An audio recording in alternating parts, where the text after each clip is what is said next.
Guys, lu inget nggak tweet viral getih anak di Twitter mitolog gue yang pernah gue ceritain? Gue baru tahu kalau ternyata itu dari kisah nyata. Dan karena saking seremnya nih cerita, banyak yang komen minta dijadiin film. Dan kabar baiknya, sekarang tweet itu bakal dijadiin film sama Peronas Film.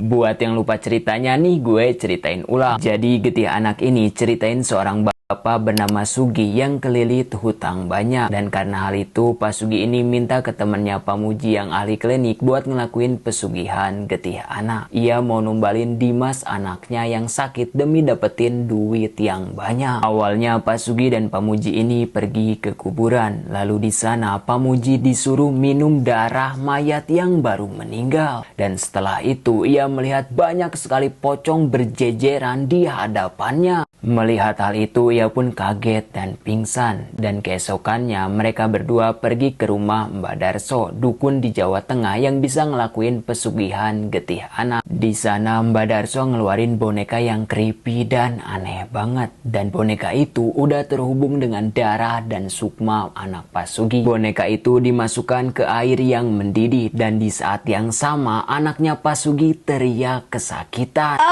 Bapak tolong sakit. Dengar teriakan anaknya, Pak Sugi kaget karena salah tumbal. Harusnya si Dimas anaknya yang sakit, ini malah anak perempuannya si Bening. Pak Sugi pun marah dan minta dihentikan ritualnya. Tapi si dukun bilang kita nggak bisa pilih anak mana yang mau ditumbalin. Dia pilih anak yang paling kamu sayangi. Dan sejak saat itu keanehan mulai terjadi. Pak Sugi ngelihat anak dan istrinya lahap banget makan bangkai tikus yang penuh belatung. Lalu istrinya jadi sering kesurupan, bahkan mukulin anaknya si Dimas yang sakit. Dan yang paling parah, si Bening mengalami pendarahan hebat. Penasaran kan gimana keadaan Dimas dan Bening selanjutnya? Kita tungguin aja filmnya.